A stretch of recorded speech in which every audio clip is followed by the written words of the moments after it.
प्रेम से बोलिए छठी मैया की जय। शाम के समय अर्घ्य दे रहे हैं हम लोग। देखिए शाम शाम के समय का ये अर्घ्य है। ये ढलते सूरज को हम अर्घ्य दे रहे हैं। बस ऐसा ही कुछ है, आप लोग को देखना है। बहुत से जगह हैं जहाँ छठ पूजा नहीं होती है। हमारे ज़्यादातर यूपी बिहार झारखंड में होता है ये छठ पूजा। और मतलब नहीं बोलते हैं सबसे कठिन पर्व है। बिहार और यूपी झारखंड में सबसे कठिन पर्व है। यहाँ 36 घंटा का उपवास रहते हैं। एक दिन तो रसिया रोटी खाकर भूखते हैं, मतलब शाम को उसको खरना बोलते हैं। और दूसरे दिन 24 घंटा निर्जला उपवास रहते हैं। मैं अभी फ़िलहाल कलकत्ते में हूँ, कलकत्ते में कर रही हूँ। तो बिहार में तो देखते हैं किसी मतलब गांव में केला का एक मतलब घवद से नहीं अर्घ्य देते हैं, और यहाँ पे सारे लोग देते हैं। इसीलिए अब मेरी सासू माँ भी देती थी, तो सासू माँ तो अब नहीं करती है, मैं करती हूँ तो देखते हैं।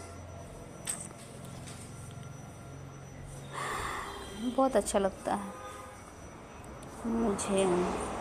समझ में नहीं आता है कि उपवास हैं कि नहीं है। बहुत अच्छा लगता है, मतलब एक अलग सा एक्साइटेड रहता है। और जो उपवास रहता है तो समझ में नहीं आता है। प्लस घर में जितने लोग होते हैं, बूढ़े बुजुर्ग बड़े बच्चे सब उनके साथ साथ एंजॉय करते हैं। बस इसमें मतलब बोलते हैं ना, एक साल कमाते हैं और छठ पूजा में जितना हो पूरा खर्च करते हैं। बहुत मज़ा आता है। शाम का समय अभी यहाँ मतलब बहुत जगह ना जल्दी चले जाते हैं, शाम होते होते चल जाते हैं। यहाँ कलकत्ता में मैं हूँ, मतलब रात हो जाता है पूरा, तब हम लोग जाते हैं। ये देखिए फ़ोटो खिंचाने के लिए मेरी बेटी लोग मेरा बेटा साथ में खड़ा हो गया, और मेरे हस्बैंड तो एकदम साइलेंट हो जाते हैं। लगता है इनको ऐसे क्या बताऊँ, मतलब देखिए कैसे शांत खड़े हो गए हैं। फिर भी बीच में बोलते रहिए छठी मैया की जय। हाँ मेरी बेटी बदमाशी कर रही है बहुत ज़्यादा, बोल रही है अभी खाने को दो। उसके पापा समझा रहे हैं। मुझे तो इतना हंसी आ रहा है, मैं हंसी जा रही हूँ।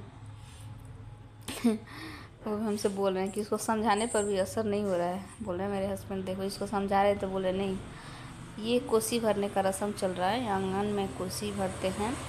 यहाँ जो होता है ना ईख ईख और ये फल फ्रूट ठेकुआ खजूर, ये सब से कोसी भरते हैं हमारे आंगन में।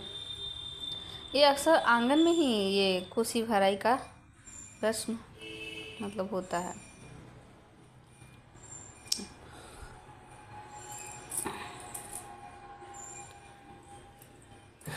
चलिए बिहारी का ब्लॉग देखिएगा तो ऐसे बहुत कुछ है जो पर्व जो दूसरे राज्य में नहीं होता है और बिहार में होता है।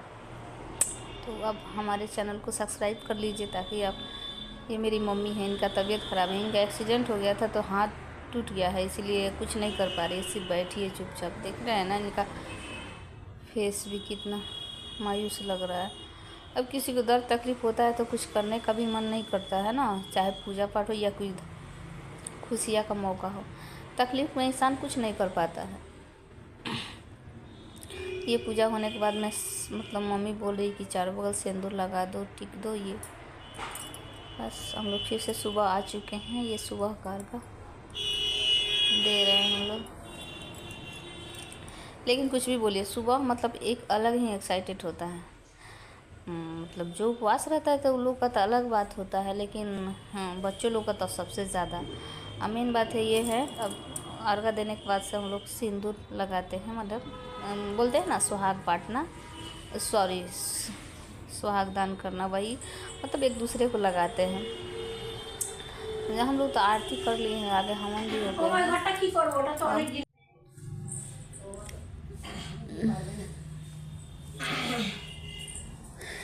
चलिए हम लोग भी आरती कर ले। बस आरती हो गया। इसमें तो आज जब छठ पूजा समापन हो जाता है तो अच्छा नहीं लगता। तो बोलते हैं कि छठी मैया अपने मायके आती है और जब ख़त्म हो जाता है तो अपने ससुराल चली जाती है, शायद इसीलिए अच्छा नहीं लगता है। मतलब इतना मतलब इतना खुशियाँ देकर जाती है ना, इतना खुशियाँ छठी माई कि संभाले नहीं संभलता है। बच्चों लोग के लिए बोलती है, मेरी बेटी तो बोलती है सिर्फ खाने, छोटी वाली बेटी सिर्फ उसको खाना है। जितना देख रही थी प्रसाद उतना ही बोल रही थी, ये खाना है, वो खाना है, ये खाना है, वो खाना। अरे उसको समझाते जा रहे हैं लेकिन समझ ही नहीं आ रहे। बस उसको बोले बस मुझे वो दो, खाना है, मुझे तो खाना है। बस आधा घंटे के बाद हम लोग निकल जाएंगे।